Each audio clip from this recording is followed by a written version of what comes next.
Welcome back to the second lesson, everyone. And now we are going to create this door gap here. And then we will continue with the other parts like the vents and the hinges, the gaps. So let me put this aside. And here now we don't need this shape here. So I will remove this shape from here. And what I need here is, and also I don't need this. So what I have to do is that just put this everything back here with the shift key and delete this. So shift, as you now know, is basically for removing items from one place to the other place. So I need a shape here. So spacebar, and then I will choose shape. And I will keep my shape as a square shape here. And then I will connect it here.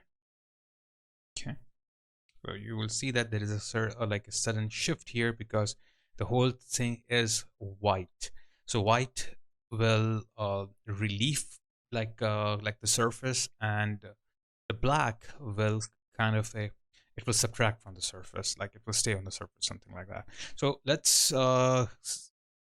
scale it down a little bit, and now you can see that I have this scaling up going down here inside the 2D view, and here you can see that square is also becoming smaller.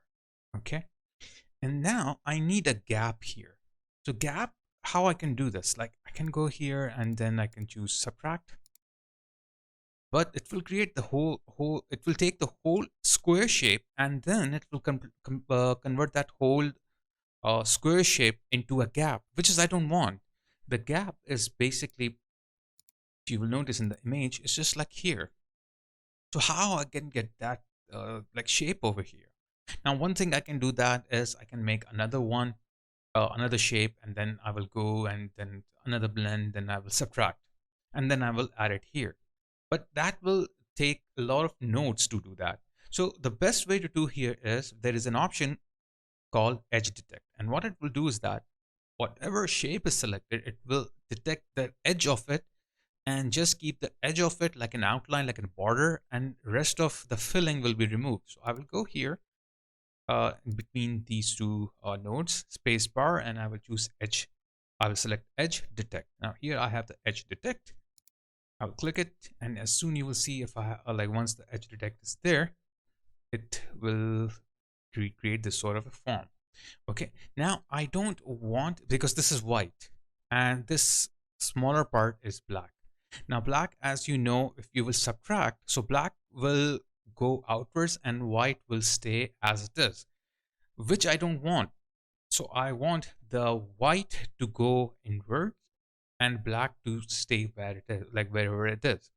So there is an option here which is called invert. So if I will press files here, it will invert my selection, and as soon as it will do that, you can see the gap is going downwards here. So you can see the gap is moved downwards. Okay, so like that here. Let me change a little bit light setup here. To change the light, let me choose another background, maybe this one. Okay, and control shift, and I can move the light just to see how things are. So I think this is a little bit better.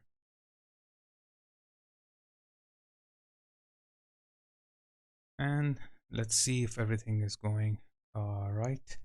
Okay, maybe you can increase the ambient occlusion, but at this stage I don't want to increase that. The rest is everything is fine. And now what I will do here is that I will go inside the edge, okay, edge detect, and I will do some changes here. If you will notice, there is a slight round edge here, roundness in the edge, which I don't actually want. I want it to be completely straight. So the edge roundness option, you will notice it's there. So I will just reduce this. Okay, so it will become normal, just like the way I want it. So this is now pretty good. Okay. However, if you will notice, if I zoom in, it's like very sharp. Okay, so sharp stuff doesn't look that good. It looks very like geometrical and very unrealistic. So I will apply a little bit blur to it, so it will create more of a organic like touch to it, like it will blend the back, like the borders more like better. So there will be a little curve on the borders. Okay, not organic as I mean in the shape form, but as a curve I mean. So if I will press spacebar between these two and add a blur HQ, so blur HQ grayscale, okay, and you will notice that it's the value is too high. So I will increase the quality and reduce the intensity. You can see that the results getting a little better. And then maybe 0.4, I will keep the value. So it kind of looks good now. So here we go. We got our gap here. Now, after the gap, you will notice that we have these like sort of like vents here. Okay, so I will like create these vents here, and then we'll go to the other parts after.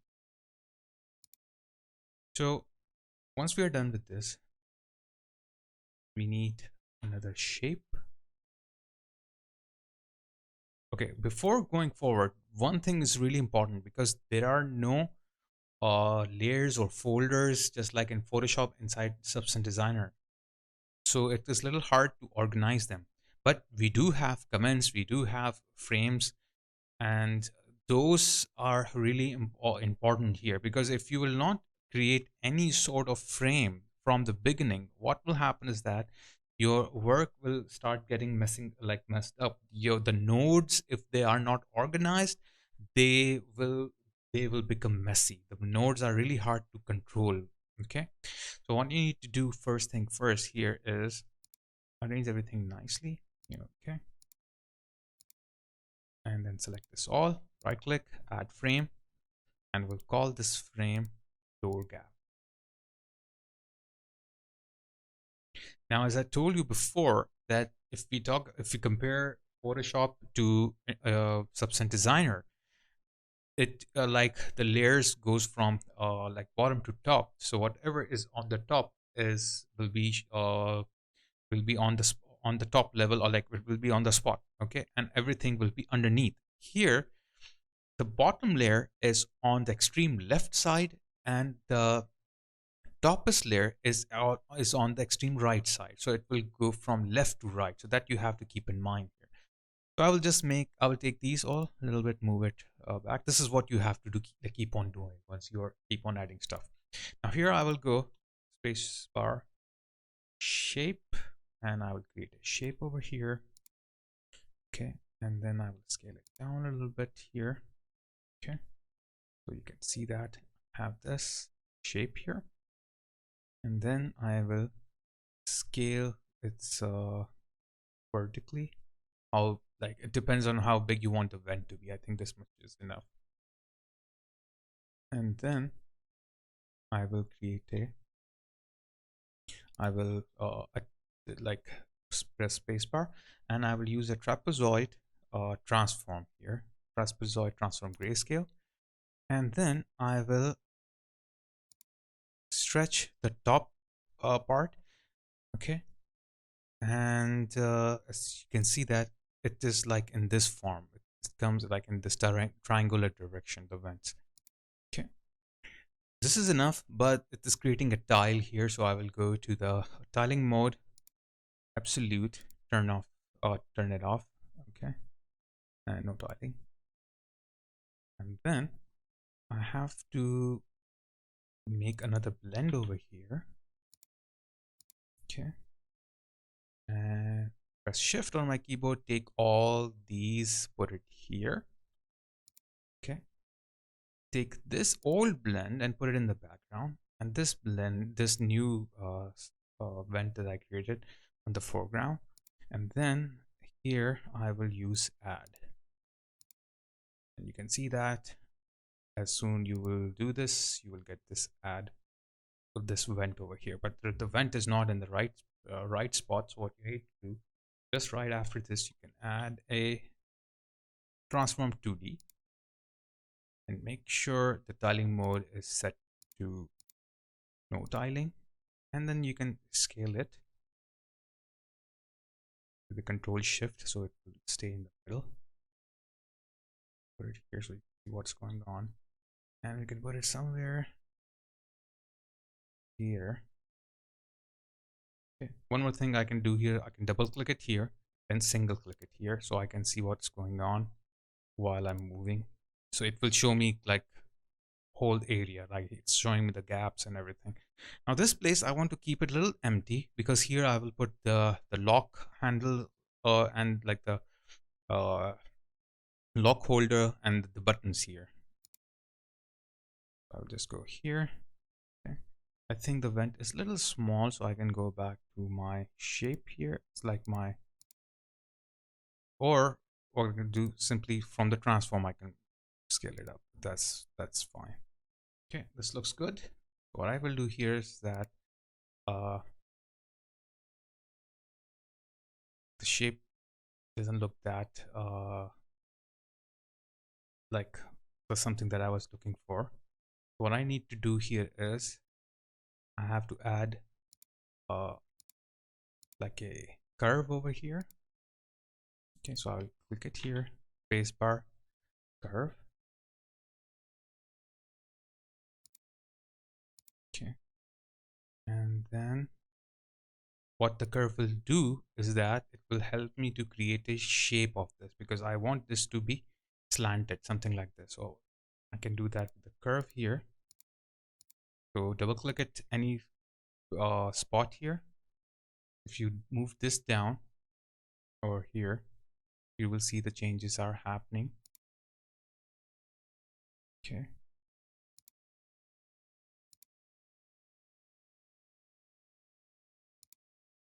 Or I think the better way to do this, I think instead of curve, what I can do here is I can add a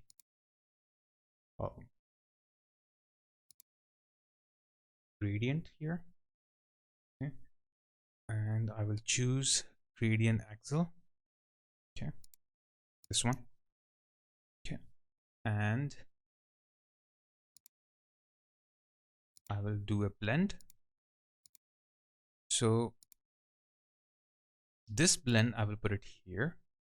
Okay, or maybe let's do one thing. Let's put this gradient here and this shape here and this here. Okay, so what it is doing now is that it is putting the gradient gradient axle over the shape and it's taking that shape from the blend and it's converting that to the other parts here. Okay, now in this form, because I want these to be blended, so I will go in the blend mode and change this to multiply. Okay, so now you can see that this is my vent. It looks like this. Okay, and this is the same gradient axle shape. You can see that. Okay, but this is not what I'm looking for. I'm looking for something slanted like here. So what I will do is that I will go to my gradient axle, just single click, and then I'll just move this part here, this little bit here. Okay, and now you can see that I'm getting that slant. So I will just move this down until I get this slant here. Okay, almost there. You can see there is a little bit movement going on because this is not straight, so I have to move this but convert it to okay, now it's fine. Okay, now if you want this, you can keep this gap here. Okay, or you can remove that, and what you need to do is that you can move this down. Okay, and once you have it, you can remove it, but I think it's better to keep a little bit of this gap here. It looks nice. It gives a solid, for like little bit solid touch to it. So that's how we will get this slant over here. Okay.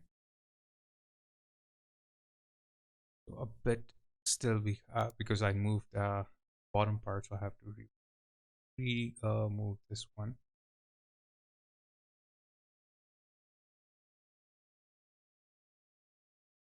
Okay. There you go. Everything 16 bits. You have to note, like you have to keep on like noticing, like you have to keep your note on that. Like all the time, keep on checking everything is basically 16 bit. Okay. Now this, I have to move this down here, or what I can do here is that make this one a little bigger. Okay. So keep everything organized, neat and clean, so it will be easier for you. Now the vent here is very solid. It looks very like geometrical. It doesn't look like it's coming out of it. Okay. Whereas in this image, you can see that it looks like it is coming out of it. There is a uh like like it is nicely blended to it. So this is what we need to do here. So we have to blend this nicely. So for that, what we are going to do, we are going to use the blur HQ grayscale. So blur HQ grayscale, and then let's give it a room, or let's create a room for it. Don't waste your space. Okay. Now you can see it looks good, but it looks too blurry, and this is not what I want right now. So what I'm going to do here is that I'm just going to increase the quality but reduce the intensity. So maybe something like this.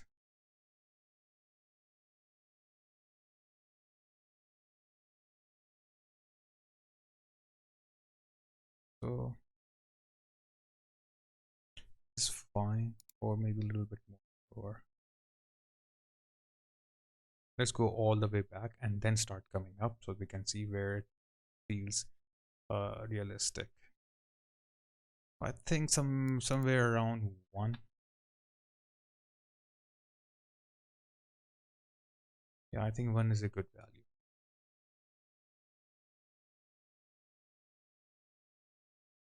Or maybe because 1 will keep this more so like will not change like the edge of the of this side, because it's still it is more sharp. So I want to make it more smoother. So maybe 1.5 or something. Yeah, 1.5 I think is better. So I'll keep it 1.5 then. And I think this gap is kind of too strong, so I will go back here and try to move this gap up, or sorry, down. You know what, it's better to change from here instead of moving manually, because manually if you will change it, it will start it might change the one which is on the top. Okay. So yeah, 0.76, that's fine.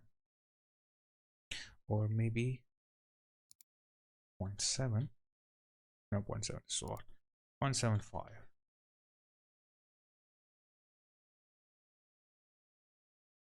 Okay. And the x, this x have to be, this one have to be same, so I will copy paste both of them. Okay, so the x value will not change, so they will stay on the same position, the axis. Y we can change, so it doesn't matter. Now this looks good, but this is extremely you can say strong. It's like it's like popping a lot, like it's kind of coming out of this wall. It's this door in a very strong way. It's like very harsh. It should not be that strong. It should not be coming out of it like in this form. So what I need to do first of all is that I need to reduce its uh height. So the height is too strong, so I'll go here, add a level, add some levels here, reduce the level, like make it a little darker from this side. I will push down the Y, and this will help me to push it down from here.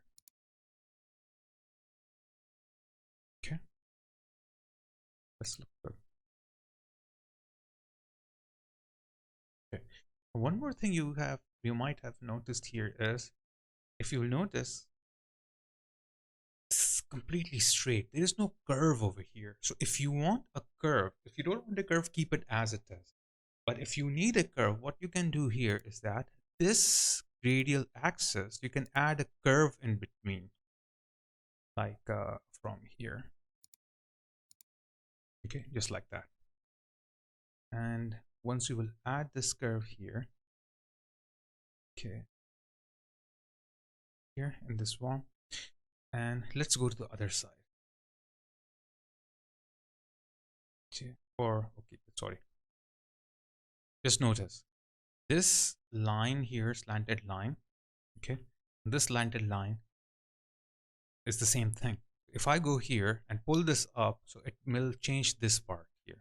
Okay, so if I go here, because we are not changing the shape, we are changing this radial axis actually. If I will go here and start pulling this, so you can see the shape is changing accordingly. So I can make it a little bit roundish, softer, push this way here, something like that. So you can see that it's creating a curve there. Okay. And then I can pull this down a little bit.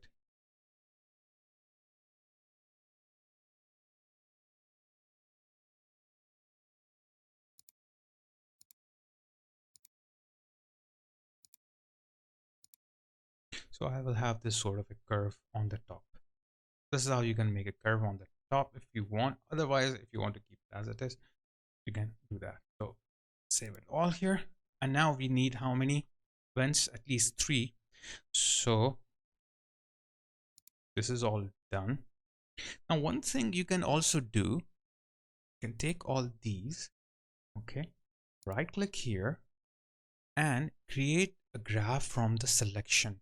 The shortcut is 8. So if I click it here or press 8 on my keyboard, I will get this option and I will write here vent. I'll press OK and it will create a graph here called vent. Now I can go inside the vent, the one that is created here. So I will get the same thing which I made. Now I can create an output from here, like select this one and then output. Automatically an output will be created. Okay, or what you can do is that simple, this output and drag here. Okay, now there is an output here. You can see there is an output. Now if I'll go to the lock graph again, so what I will simply do is that I can delete all these. Okay, take this vent from here and just plug it in and I'll get this vent here. Now I have saved my space. You can see that I don't have those all funky nodes here. If I want, I can go back here and then add and can do the changes and then it will change here as well. But this have helped a lot, like helped me a lot to save space. Okay, now I can go to blend and I can put this one here. Okay, another one, let's delete this, and another one I can add here, but with a transform. Do a transform and add one here with the transform. With this transform, I can go here, pull down. You can press shift and you can, okay, first you have to press add here so you can see that they are added. So I can single click it here and single click here as well, and with the shift and down arrow key on your keyboard you can pull it down. You can see that you can pull it down easily. Okay, and then I need third, so what I can do here is that I can add another blend and I can add one like this one to the background, this one with another transform 2D and put it here, because directly I cannot do that, like I cannot put this one here because this one is allotted to the second one. So if I will change this, the second one will change. This is entirely a new one. It's like a duplicate. It's like an instance. So this will not change this one, but it will change on its own. So that's why I created this. I'll select all these, put it up, go to this blend, change this to add. Okay. So I can see all of these. This is why this is more brighter, because this one is right on top of it. So I will select this, single click on it, shift and down. Oops, I have to single click here as well. Shift and down key from my keyboard. And here I go. I got this. The same. Now I have 3 here. So now I can go and put it in the foreground. Here we have, okay. But as I moved out, so what happened is that my tessellation got changed. So I have to go to material, default, edit. Sometimes you will have this, okay. You can see there is no height value. So you have to go back here, give the height value that you have chosen before. I gave 20, so I will put it 20 again. And I have all these 3 here, okay. That's what you can do to create an vent. Now if you think this is too strong, too big, so you can add another transform 2D here, and this one you can change. This is for all these 3 at a time, but make sure for this one as well and this one as well, because we didn't change the tiling mode, absolute no tiling. This one also absolute no tiling, and this one as well, absolute no tiling. Now there's no tiling, so I can easily change this with the shift key, okay. So it will stay uniform, and then I can put it anywhere I want. So I can have enough space for the hinges, and I can have enough space for the lock and the buttons. So I hope this lesson is clear, and in the next lesson we will go and create our hinges over here, and we will create some of these locks and like buttons here as well. So guys, let's meet in the next lesson. So till then, take care, and please if you have not subscribed to my channel, please subscribe it. And thanks a lot for all your support, and I hope you will watch all my videos online without downloading them, because if you will download the videos, I will not get the benefit out of it. So please support me, share my videos to your friends also, so they can take the benefit out of it, especially those who really want to learn CGI, computer graphics. So I have a lot of different tutorials. You can click on this eye icon which is appearing here, and then it will give you like my other like playlist, my full courses, everything is on my channel. So thanks a lot for your support. Please subscribe to my channel, and don't forget to like this video if you have enjoyed it. Thanks a lot. Let's meet in the next class. There is one important announcement I would like to make. I have started 3 great membership plans on my channel. I have introduced ZI Friends membership plan, which will give you exciting perks like loyalty badges and priority on comments. I have also introduced ZI Early Bird plan, which will give access to Z interactive tutorials way early before they become public. So you will get all these lessons at once, and you can binge watch. Last but not the least, I have introduced ZI Premium plan, which will give access to advanced professional tutorials, which you will find at very expensive outside, and I will be giving this at a very low amount of price. So visit my channel now and click on the join membership to get more information. I hope you become one of my members. If you want to learn how to create a highly detailed prop procedurally using Substance Designer, so this premium tutorial series is for you. Join my premium membership plan on YouTube and get access to all premium tutorials. In this tutorial series, I will demonstrate how to use Substance Designer along with simple geometry to create a realistic, smashed up retro television.